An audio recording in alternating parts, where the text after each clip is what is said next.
Industrialization development. The Industrial Revolution. An industrial revolution ushers in a period of growth and development within a region. The first industrial revolution took place in Britain, but then during the second industrial revolution, the United States surpassed Britain as a dominant industrial producer. In addition to mass production of new consumer goods, this period saw improved sanitation, lower death rates, and modernization of medical practices. The assembly line is a constant movement of production of a product. The very first assembly line was founded in the 19th century in the meat processing industry, where overhead trolleys conveyed carcasses from worker to worker. Henry Ford made the assembly line popular for the mass production of automobiles. In 11 years, Henry Ford produced 10 million Model Ts. He cut down the production of cars from 12 hours to 2.5 hours. He made the production of manufacturing faster, more efficient, cheaper. He changed manufacturing forever. The core periphery model is made up of three areas: the core, the semi-periphery, and the periphery. The core is made up of the takers, the ones who buy products made in the periphery.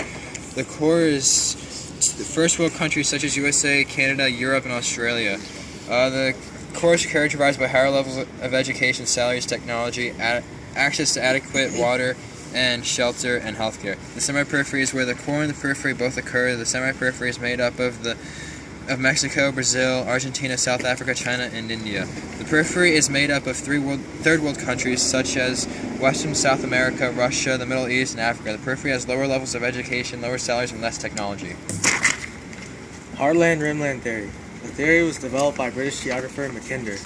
It was used to explain that those who were in power of the area of Russia would later dominate the Rimland, which is the surrounding area, and eventually control the whole entire world.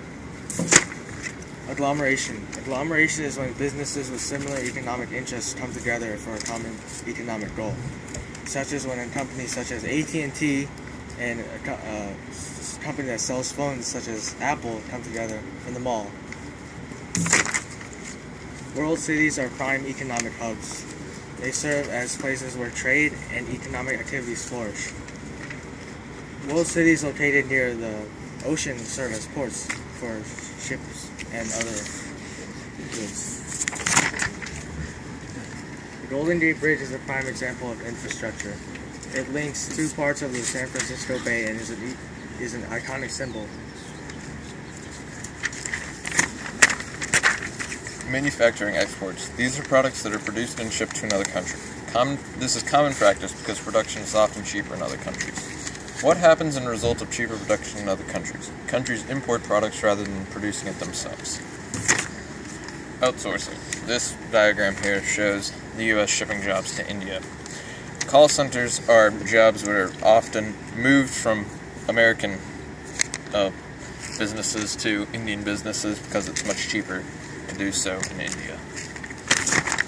Deindustrialization is a result of advances in flexible production, causing older manufacturing regions to experience this. As this deindustrialization occurs, the region will switch to a service economy and be forced to work through a period of high unemployment. Deindustrialization has become more common over the past 30 years as larger cities continue to decline. An example could be the city of Detroit, as they recently declared bankruptcy and maintain high unemployment. And those are the sources used. Boom!